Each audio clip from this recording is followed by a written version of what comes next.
Olá, tudo bem? Sou André Sandri, da EFI, Educação Financeira e Investimentos. Estamos numa jornada de 5 aulas e vamos hoje para a aula de número 3, Aprendendo a Investir em Ações. Iniciando essa aula, eu gostaria de falar um pouquinho de uma frase de Warren Buffett, um dos maiores investidores do mundo, onde ele diz: alguém só está sentado na sombra hoje porque um outro alguém plantou uma árvore há muito tempo. Então, o que a gente já falou na aula anterior, e a gente vai reforçando, e é importante saber disso, a necessidade de poupar hoje para lá no futuro você ter uma liberdade financeira. Então, deixo aí essa frase para você pensar um pouquinho a necessidade de ter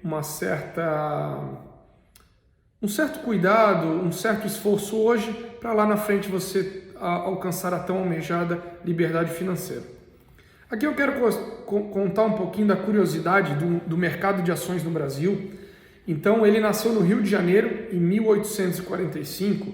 Assim, não é as primeiras negociações que se tiveram aqui, né? Mas no formato como a gente conhece hoje, foi criado no Rio de Janeiro em 1845 e a Bolsa de Valores de São Paulo só apareceu em 1890 e passou por diversas transformações, como tem aí algumas fotos. Até hoje ela está praticamente digitalizada e toda online, enfim, facilitou demais, né?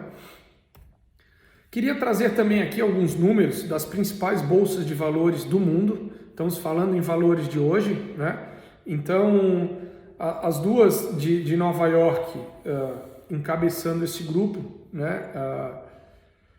A 27 milhões a de Nova York, a Nasdaq, a Bolsa Eletrônica, 24,5, Xangai com 8 tri, a Euronext, que é da Europa, 7,3, Tóquio 5,14 e o Brasil com 900 bilhões. Então eu queria trazer esse slide apenas para você entender como o Brasil tem um potencial gigantesco ainda de riquezas e como isso ainda pode crescer muito e alcançar os líderes de mercado. Então, comparado aos líderes, a gente ainda está bastante atrás em termos de valores, tá? Vou falar aqui um pouquinho do que são ações, tá? Então, ações são os papéis que representam a sua empresa. Quando você decide comprar uma ação, você está comprando, na verdade, um pedacinho do capital social dela. Logicamente, para você comprar uma ação, ela tem que ser uma empresa de capital aberto, tá? Então você se torna sócio dela e, logicamente, se ela se valorizar, você vai ganhar mais. Se ela se desvalorizar, você vai perder certamente. Então a pergunta é aqui: você quer ser o dono de uma empresa? Sei que ações é algo que muita gente pode dizer: poxa, isso é um cassino, é um jogo, é uma aposta. Eu não acredito muito nisso, porque a gente vive dentro de uma sociedade em que tudo depende da iniciativa privada, não somente, eu quero dizer, iniciativa privada como negócios, né? Então você pode sim hoje, por exemplo, ter parte de uma empresa estatal, que é o governo que controla, mas ela tem que dar lucro, pelo menos é o que deveria ser, e ela tem que trazer os rendimentos às pessoas que tenham parte desse capital social dela, no caso os acionistas, tá? Então, por exemplo, hoje você pode não ter ações de nenhuma empresa, mas se você tem o seu negócio, ou você tem um sócio, você tem parte sim de um negócio. Não é muito diferente. Lógico que as análises aqui são um pouco mais sensíveis e a gente vai falar um pouquinho à frente, mas então ações são pedaços de empresas. Aqui existem dois tipos de ações, as ações preferenciais e ações ordinárias. A gente chama de ações preferenciais as PNs, tá? Algumas características dela. As ações preferenciais não dão direito ao voto em assembleia e a prioridade dessa ação é você receber os dividendos. O que são os dividendos? É o lucro ao final do período, ela ser dividida entre os acionistas, tá? Então quem tem os papéis dela vai ter direito à divisão desse lucro, tá? A diferença dela da preferencial para a ordinária é que existe uma regra que, por exemplo, se a empresa distribui R$1 de lucro, do dividendo, né, para uma ação ordinária, que é aquela que dá direito a voto, A preferencial no mínimo deve receber 1,10. Por isso que a maioria das ações preferenciais são mais caras, mais altas, né, do que as ações ordinárias, tá? Então, basicamente as ações preferenciais, elas te dão prioridade no recebimento dos dividendos. Já as ações ordinárias, como a gente tinha falado há pouco, né, elas te dão o direito, sim, em voto na Assembleia. O que é a Assembleia? São a Assembleia Geral dos Acionistas, onde você vai lá para dar o seu voto. Geralmente, você tendo uma ação, você tem direito a um voto, tá? Então, basicamente, esse é um dos principais características das ordinárias, além do tag along. O que é tag along? Em caso da venda dessa empresa ou da transferência do controle dela, o detentor dessa ação ordinária receberá um prêmio de no mínimo 80%, que pode chegar até 100% do valor dessa ação. Então essa é a característica principal da ação ordinária. Aí eu venho com um questionamento do porquê investir em ações, né? Então, investir em ações, você pode ser sócio de uma empresa, a sua escolha, obviamente. Você vai ter o direito ao recebimento de dividendos, que hoje está isento de imposto de renda, mas isso já está tramitando no Congresso para a taxação desses impostos, ou da forma como se vai fazer essa distribuição. Lembrando uma coisa, você recebe os dividendos, não é que a empresa não tem impostos a pagar, muito pelo contrário. As empresas já pagaram esses impostos para que você esteja recebendo os dividendos. Então, a empresa pagou para você estar recebendo. Então, já foi pago sim os impostos anteriormente. A vantagem é a alta liquidez. Aqui eu quero até levantar uma observação. No cuidado de a gente escolher as ações, isso a gente vai fazer uma aula à parte, um vídeo explicando como você poderia ter mais informações, tá, para realmente escolher a ação certa. Então, esse cuidado com a liquidez é muito importante. Você pode comprar uma ação hoje de uma empresa que não tem a liquidez, ou seja, você vai ter um problema na frente que você vai querer vender essa ação, não vai ter ninguém disposto a comprar. Então, tem que tomar um grande cuidado com isso.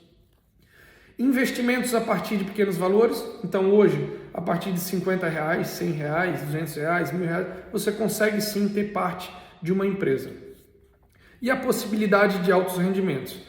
Lógico que a gente não quer vender aqui a ideia de que você deve ter somente ações, ou colocar tudo em ações, ou, enfim, comprá-las propriamente dita, tá? Mas a gente vai mostrar alguns quadros de que sim, são rentáveis, lógico, empresas de saúde financeira e que tenham índices de crescimento, né?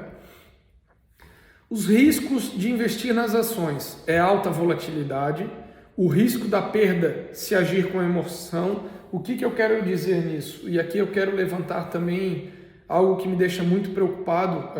Eu tive uma palestra numa instituição de ensino há uns dias atrás e falei sobre isso, da importância de a gente não seguir hoje, como a internet também tem seus benefícios, tem seus malefícios, que são o quê? São pessoas dizendo assim, compre essa ação para você se tornar milionário, é a ação da vez, é a ação que você precisa para o seu futuro. Tome muito cuidado, veja a necessidade realmente da compra dessa ação, qual o crescimento dela, o lucro que ela tem, o PL, o dividendo que ela vai dar para você, enfim, a gente vai falar mais à frente sobre isso, mas tomem cuidado com as informações que você recebe, principalmente nas mídias sociais, tá? E a incerteza da lucratividade, tá? Então esses três são os 3 pontos mais importantes que você deve tomar a consciência antes de investir em ações. Como ganhar dinheiro com ações? Aqui eu quis trazer nesse slide a foto de 2 figuras que muitas pessoas devem conhecer, outras não. Warren Buffett, um dos maiores investidores do mundo, e Luiz Barsi, um dos maiores investidores do Brasil, pessoa física. E aqui, esse como ganhar o dinheiro com ação, a forma mais segura de se conseguir isso é comprar papéis de empresas boas, bem geridas, com saúde financeira, um crescimento sólido, e você não ter a pressa de vendê-la. Eu vi muitas pessoas fazerem assim, poxa, eu tenho um dinheiro que eu vou comprar um carro, uma casa, ao invés de eu deixar ela numa renda fixa, em algo mais conservador, eu vou comprar umas ações e daqui um mês eu vou lá e tiro. Esse mercado, ele pode oscilar muito e você pode ter uma perda muito grande se não seguir com consciência e ter um bom planejamento e principalmente você ter tido antes uma análise do que você quer com essas ações, tá? Então, busque critérios para avaliar essas empresas e analisá-las realmente, tá? O que é necessário para você e se esses números realmente fazem sentido e são bons para que no futuro você tenha uma boa rentabilidade. Aqui eu quis trazer um gráfico de análise de ação, tá? Ao período desde 2016 e o final ali é 2020. Isso é meramente ilustrativo, tá? Isso não é uma recomendação de compra, isso é apenas, como esse nosso vídeo, o intuito é 100% educacional, é apenas para vocês verificarem a importância de no longo prazo e como muitas ações trouxeram um rendimento muito grande ao longo de um período. Mas quero atentar a vocês, se vocês puderem olhar ali. Em 2017, a gente teve algumas ações que despencaram. E isso ocorre, são ciclos que acontecem. Eu quis citar aqui algumas empresas de um grande crescimento anual, de números sólidos, de gestão, de pessoas muito competentes dentro dessa gestão, tá? Então, relembrando, não é uma recomendação de compra, mas apenas para vocês verificarem um gráfico do potencial de crescimento e de ganho que essas ações tiveram.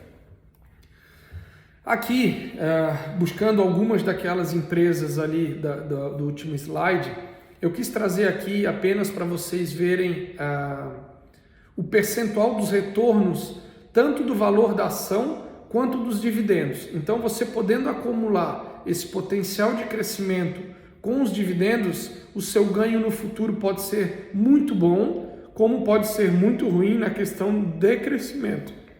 Porém, de dividendos, até por lei, você vai estar recebendo o lucro dessas empresas, obviamente, se elas estão dando lucro ao longo desse período, né? Então, aqui fica um quadro apenas para vocês entenderem e verem um pouco dessa oscilação e desse potencial de rendimento, tá? Esse slide aqui a gente já teve durante todas as aulas, eu quero relembrar, trazê-lo sempre em todas as aulas, para você entender aqui a importância de se poupar, de colocar aquela semente e lá na frente você ter esse objetivo. Esse quadro aqui não leva em consideração a inflação, a perda do poder de compra, não é isso. Apenas eu quero ilustrar e trazer para vocês que vocês colocando o dinheiro pouquinho a pouquinho, a cada mês, como ali na primeira coluna, onde a gente coloca o aporte mensal de 350, 400, 500, R$1.000, enfim, o quanto você puder, ao longo de 1, 5, 10, 30 anos, o quanto isso pode rentabilizar a você. Então é muito importante que a gente tenha isso. Eu quero trazer para vocês agora alguns sites, já peço desculpas a outros de não terem citados aqui, mas são alguns sites que eu acho bastante importante, bastante interessante e que eles vão trazer informações sobre empresas, sobre a ação, sobre como ela está, quem são os acionistas dela. Hoje você consegue verificar o quanto a diretoria recebe, quanto se gasta, esses balanços são todos abertos. Então aqui estão alguns sites que você pode utilizar e é importante você se familiarizar com isso. Trago também uma frase de Robert Kiyosaki, autor do Pai Rico, Pai Pobre, que a gente recomendou na última aula, que é a seguinte: a maioria das pessoas está concentrada demais em ganhar dinheiro e ela deveria focar na educação financeira. E é isso que a gente quer trazer para vocês. Busquem essas fontes, esses sites, busque novos conhecimentos, informações, vídeos, enfim, o que você entender. E eu vou deixar também hoje, como a gente deixa todas as aulas, mais um livro. Eu também li esse livro, acho bastante interessante e bastante ilustrativo do George Clason, que é O Homem Mais Rico da Babilônia. É um livro bastante interessante que eu acho que possa trazer conhecimento a vocês. Então espero que vocês tenham gostado dessa aula. Sigam a gente nas redes sociais da EFI e espero que continuem com a gente nessa jornada e até a próxima.